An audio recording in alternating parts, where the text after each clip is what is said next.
Thank you అండి. ఇక్కడ నన్ను మీరు పిలవటం కన్నా కూడా నేనే ప్రత్యేకించి ఫోన్ చేసి నేను వస్తాను మేడం అని చెప్పాను. కారణం ఏంటి అని అంటే స్టేట్ లెవెల్ సర్టిఫికెట్ అనేది సామాన్య విషయం అయితే కాదు. నేను నేను డిస్ట్రిక్ట్ ప్లేయర్.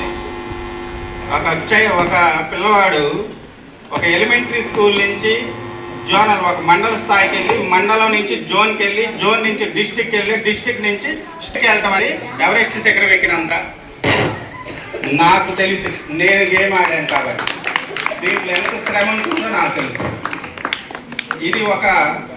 ఇది కేవలం పిల్లలు పాఠశాలకు సంబంధించినటువంటి పరిస్థితి. వీళ్ళని ఆ స్థాయికి పంపించడానికి ఏర్పాటు చేయడానికి తల్లిదండ్రులు ఉన్నారు చూసావా, మీకు హ్యాట్స్ అమ్మ. ఈ టైంలో మీరు పిల్లల్ని పంపించారంటే ఇట్స్ గ్రేట్. మీ మనసు చాలా గొప్పది. మీ పిల్లల మీద మీకు మంచి ఆలోచన ఉంది, దృఢమైన వీళ్ళని ఎదిగించాలి, వీళ్ళు అభివృద్ధి చెందాలనేటువంటి కోరిక మీకు ఉంది. ఖచ్చితంగా వాళ్ళు ఎదుగుతారు. వాళ్ళు ఎంత మానసిక బలమైనటువంటి వ్యక్తులుగా తయారవుతారంటే స్పోర్ట్స్ ఆడేవాళ్ళు. ఊళ్ళో ఒక 100 మంది ఉన్నారంటే వాళ్ళు ఫస్ట్ స్టేజ్లో ఈ 10 నెంబర్స్ని చెప్పుకోవచ్చు. వీళ్ళు ధైర్యవంతులు.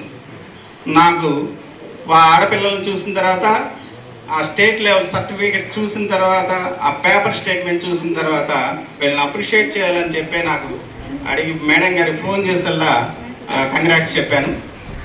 కాబట్టి స్పోర్ట్స్ గురించి మనం ఆలోచిస్తే మీకు ఒక చిన్న విషయం చెప్తానమ్మా. ఎంఎస్ ధోని ఎంతమంది తెలుసు? తెలుసా అందరికీ? Okay, very good. MS Dhoni ఒక స్పోర్ట్స్ పర్సన్, ఒక చిన్న క్రికెట్ ప్లేయర్ అనమాట. ఆయన స్టేట్ లెవెల్స్ ఇట్లా మీట్స్ నేషనల్ ఆడేటప్పుడు ఆయనకి స్పోర్ట్స్ కోటాలో రైల్వే డిపార్ట్మెంట్లో పోస్ట్ వచ్చింది. టీసీగా, టికెట్ కలెక్టర్గా వచ్చింది. ఆయన అది చేస్తూ అక్కడి నుంచి నేషనల్స్లో మన ఇండియా తరఫున క్రికెట్ ఆడటానికి అవకాశం దొరికింది.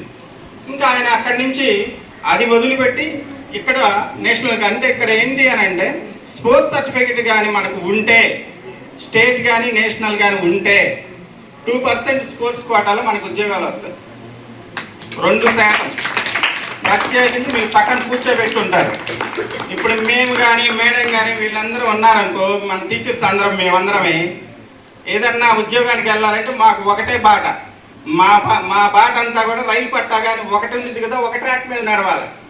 మీకు స్పోర్ట్స్ కోటా కానీ స్పోర్ట్స్ సర్టిఫికెట్స్ ఉంటే భవిష్యత్తులో మీకు 2 పట్టాలు ఉంటాయి.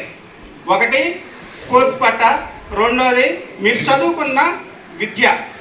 కాబట్టి మీకు 2 బలమైనటువంటి మార్గాలు ఏర్పాటు చేసుకోవాలి. ఒకటి స్పోర్ట్స్, రెండోది చదువు.